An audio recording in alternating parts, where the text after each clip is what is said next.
Yeah, definitely. And I mean, on that note, I guess who do we have at number 12? And Or, this is what I mean by one of those guys that's a little bit of the older variety who I could would have think, a little bit of regression this year. We don't know yet. But still a leader of his team, LaMarcus Aldridge, former All-Star with Portland and San Antonio. What does he bring?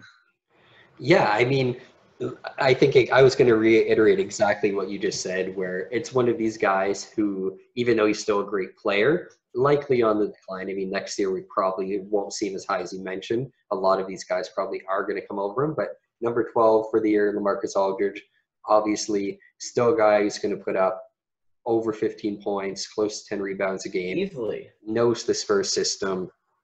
Again, not a guy who's consistently going to get into foul trouble. Usually is pretty good for playing at least 60 to 70 games. So, I mean, the big thing is at the end of the day, he's not Tim Duncan. He's not someone who is going to have, I think, almost these consistent kind of 15 and 10 by the time he's 38, 39. So I really do think he maybe only has a year or two left of about above 12 points. So we'll see how this year goes for him. But this year he obviously comes in number 12. I love how you're talking like he has a few more years yet left of above 12 points, and we have him ranked as the 12th best center in this league, above people that have averaged last year 18, 14, 17.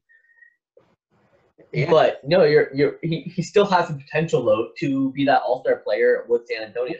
He still has the potential to lead that team to the playoffs. I think that's what we can't discount on him. He's a little bit older. You're right. He's not Tim Duncan. Nobody is Tim Duncan. Nobody brings that defensive mentality. But if he can bring that team to the playoffs, like he actually can, if he's healthy next year, DeRozan's healthy. I know we said that last year, but the younger guys are getting better.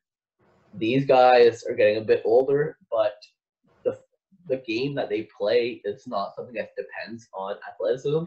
I think that being said, that Aldridge could keep up the couple years that he's had in the past, and if the Spurs come All-Star time are in that playoff seed, 6th, 7th seed, and he's up there with a 20-8 season, he could be a potential All-Star.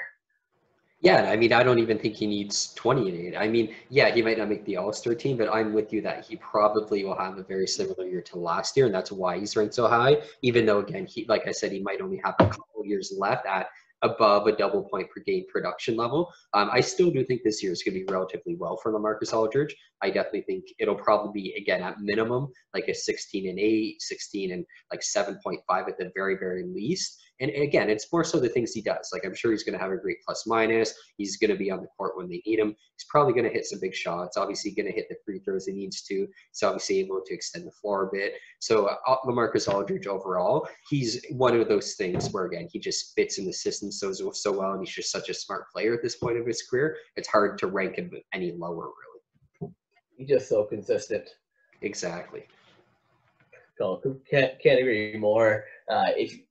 As we're going to get higher in this list, you're going to see that he's probably the last guy who is over the age of 31.